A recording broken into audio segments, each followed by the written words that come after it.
السلام علیکم، امید ہے کہ آپ خیریت سے ہوں گے۔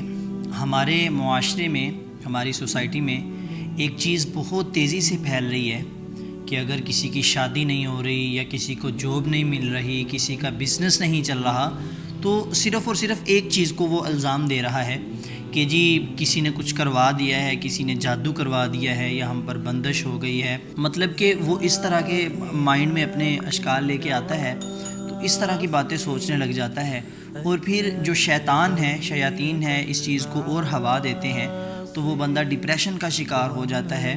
سب سے پہلے میں آپ سے جو کنسیپٹ کلیئر کرنے لگا ہوں، جو لوگ یہ سمجھتے ہیں، ہر بات پہ یہ سمجھتے ہیں کہ جی اگر شادی نہیں ہو رہی تو اس ڈگری نہیں مکمل ہو رہی، جاب نہیں مل رہی، بزنس نہیں چل رہا، یا اس طرح کا کچھ بھی وہ سوچتے ہیں کہ ہم پر کسی نے بندش کروا دی ہے، تو وہ یہ سمجھتے ہیں کہ ہم اس دنیا میں آئے ہیں تو یہ دنیا، ہم پر کوئی بھی اس دنیا میں پریشانی نہ آئے، ہم پر کوئی بھی مصیبت، کوئی بھی ٹینشن نہ آئے، وہ لوگ یہ سمجھتے ہیں۔ لیکن اگر ہم نبی کریم صلی اللہ علیہ وآلہ وسلم کے فرمان کو دیکھیں، جن کا ہم نے کلمہ پڑھ رکھا ہے کہ لا الہ الا اللہ محمد الرسول اللہ، جن کی بدولت ہم آج یہ زندگی گزار رہے ہیں، جن کے نقش قدم پر اگر ہم ان کا فرمان دیکھیں تو انہوں نے تو یہ فرمایا الدنیا سجن المؤمن و جنت الکافر، دنیا مومن کے لیے قید خانہ ہے۔ میں آپ سے بات یہ پوچھتا ہوں، دیکھیں قید خانہ جتنا مرضی اچھا ہو، اس کے اندر جو مرضی ہو قید خانے کے اندر، لیکن ہے تو وہ قید خانہ ہی نا۔ اس کے اندر انسان سوچتا ہے کہ بھائی میں جیل میں ہوں، میں قید خانے میں ہوں، اس کے اندر انسان خوش نہیں رہ سکتا قید خانے میں۔ لیکن یہ ہمارے نبی کا فرمان ہے کہ یہ جو دنیا ہے یہ مومن کے لیے قید خانہ ہے، ٹھیک ہے۔ ایک کنسیپٹ یہاں پہ ہمارا کلیئر ہو گیا، اور یہاں پہ بہت سے لوگ ایسے کہتے جی یہ تو جادو کا انکار کرنے والے کہتے یہ مسلمانوں پہ ہی ہوتا ہے، بس یہ کافر پہ کیوں نہیں ہوتا؟ آگے سن لے، اللہ کے نبی نے کیا فرمایا، وَجَنَّةُ الْكَافِرِ، یہ کافر کے لیے جنت ہے، دنیا کافر کے لیے جنت ہے اور مومن کے لیے قید خانہ ہے۔ آج ہماری جو یوتھ ہے، بہت سے ینگ جوان لوگ کہتے ہیں نا کہ ہمیں ادھر والے کنٹریز میں نکلنا ہے، ادھر سکون ہے، ادھر تو کچھ بھی نہیں ہے۔ نہیں، ایسی بات نہیں ہے، ان کے لیے تو یہ جنت ہے، ہمارے لیے قید خانہ ہے۔ یہاں پہ ہمارا ایک کنسیپٹ کلیئر ہو گیا کہ اگر آپ پہ کوئی بھی پریشانی، مصیبت، آزمائش، ٹینشن آتی ہے تو آپ اس کو یہ نہیں دے سکتے کہ جی بس ہم پہ کسی نے بندش کروا دیا۔ نہیں، یہ اللہ رب العزت کی طرف سے کوئی آزمائش بھی ہو سکتی ہے، ٹھیک ہے۔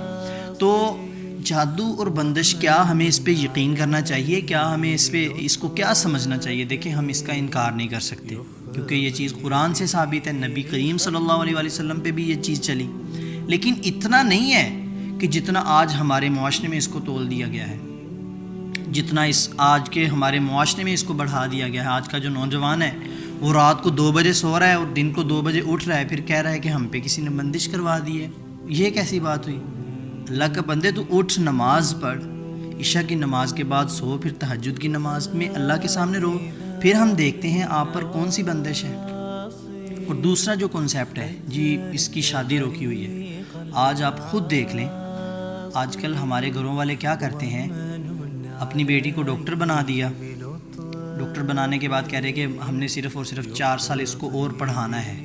یہی لڑکی جب اس کی شادی کی عمر تھی، آج سے 4 سال 5 سال پہلے، تو اس کے بہت رشتے آ رہے تھے، لیکن اب وہ اتنی زیادہ بڑی ہو گئی تو وہ مشکل ہو گیا۔ یہ جادو کس نے کروایا؟ کسی اور نے نہیں کروایا، یہ ماں باپ کا قصور ہے، یہ انہوں نے ہی کروایا ہے۔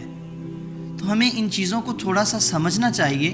آج ہماری کوئی روٹین نہیں ہے، کھانے کی روٹین نہیں ہے، واک کی کوئی روٹین نہیں ہے، نماز کی کوئی روٹین نہیں ہے، پھر ہم کہتے ہیں کہ جی ہم پر کسی نے بندش کروا دی ہے۔ اور ایک طرف آپ کے لیے دنیا قید خانہ بھی ہے اور دوسری طرف آپ کہہ رہے ہیں کہ ہم پر کوئی بھی ٹینشن نہ آئے۔ تو اس لیے میرے دوستو آج میں آپ کو 2-3 ایسے عمل بتاؤں گا۔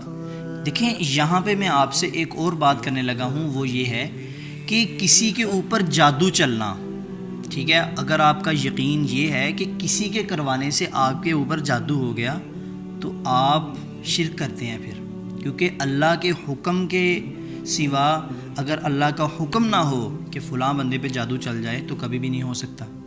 اب ہم یہ بھی نہیں کہہ سکتے، نعوذ باللہ کچھ لوگ اس کا جواب یہ دے دیتے ہیں کہ اللہ بھی شامل ہے پھر جادو کروانے پر۔ نہیں، نعوذ باللہ، استغفر اللہ، نہیں۔ دیکھیں اللہ تعالیٰ سورۃ البقرہ میں فرماتا ہے کہ اللہ تعالیٰ اس کو بھی چیک کر رہا ہے جس نے جادو آپ پہ کروایا، اور جو عامل ہے جو کر رہا ہے اس کو بھی اللہ تعالیٰ چیک کر رہا ہے، اور جس پر یہ ہو رہا ہے، ٹھیک ہے، جو اس تکلیف میں مبتلا ہے، اللہ تعالیٰ اس کو بھی چیک کر رہا ہے، وہ بھی آزمائش میں ہے کہ جب اس پر یہ کام ہو رہا ہے تو یہ کس کے پاس بھاگتا ہے۔ ہم تو بڑے دعوے کرتے ہیں اللہ ایک ہے، ہم اللہ سے مانگتے ہیں اہدنا الصراط المستقیم، ایاک نعبد و ایاک نستعین، ہم 5 مرتبہ دن میں نماز میں اللہ تعالیٰ سے کہتے ہیں اللہ ہم تیری ہی عبادت کرتے ہیں، تجھی سے مدد مانگتے ہیں۔ تو اللہ تعالیٰ انسان کو آزمائش میں ڈالتا ہے کہ یہ اس وقت میں کس کے پاس جاتا ہے۔ تو اللہ کے بندوں، ہمیں اگر فرض کریں، اللہ نہ کرے کسی نے کسی پر یہ جادو وغیرہ یا بندش وغیرہ کا معاملہ ہو گیا ہے، تو ہمیں کسی عاملوں کے پاس نہیں بھاگنا، ٹھیک ہے۔ جب ہم پر یہ مسائل آتے ہیں تو ہم عاملوں کے پاس بھاگتے ہیں، تو وہ عامل آگے سے پیسے لینے کے لیے آپ کو اور زیادہ بڑھا چڑھا کے بتاتے ہیں، تو آپ کی باتوں پہ شیطان بھی ہنس رہا ہوتا ہے کہ یہ کام تو میں نے کیا نہیں ہے، تو پھر وہ آپ کے مائنڈ میں اور زیادہ وسوسے ڈالتا ہے، آپ کو ڈراتا ہے۔ تو اس لیے آپ نے سورۃ البقرہ کا پہلا اور آخری رکوع روزانہ سونے سے پہلے پڑھنا ہے، اور چاروں کل شریف اور الحمد شریف اور آیت الکرسی، یہ ان کو اتنا ٹائم نہیں لگتا، یہ آپ پڑھ کے اپنے خود پہ اپنے آپ پہ دم کریں اور پھر آپ سو جائیں، انشاءاللہ آپ ان تمام چیزوں سے دور ہو جائیں گے۔ اللہ تعالیٰ ہم سب کو عمل کرنے کی توفیق عطا فرمائے، اور ایسے ہی سنی سنائی بات کو آگے بڑھا چڑھا کے بتانا یہ بالکل غلط ہے، یہ ٹھیک نہیں ہے، اس سے بچا کریں، جتنا ہو سکے آپ اس سے بچا کریں۔ اور اکثریت ہمارا رزق روک دیا جاتا ہے، یا ہمیں جاب نہیں مل رہی ہوتی، یا ہمارا کوئی کام نہیں چل رہا ہوتا، وہ ہمارے گناہوں کی نحوست ہوتی ہے۔ اللہ کے بندوں، اپنے گناہوں کو جتنا زیادہ ہو سکے کم کرو، گناہ نہ کرو، تو پھر اتنا ہی اللہ رب العزت استغفار کرنے سے اللہ تعالیٰ رزق دیتے ہیں بندے کو۔ جو بندہ تقوی اختیار کرتا ہے، اللہ تعالیٰ اس کو راستہ بھی بتاتے ہیں۔ آپ نے بالکل قرآن میں یہ آیتیں پڑھی ہوں گی، سورۃ طلاق میں اللہ تعالیٰ فرماتا ہے جو بندہ تقوی اختیار کرتا ہے اس سے پریشانیاں، مصیبتیں، رزق کی تنگی سب کچھ دور ہو جاتا ہے۔ تو اللہ تعالیٰ ہم سب کو عمل کرنے کی توفیق عطا فرمائے اور صحیح علم حاصل کرنے کی توفیق عطا فرمائے۔ جزاک اللہ خیر۔ السلام علیکم۔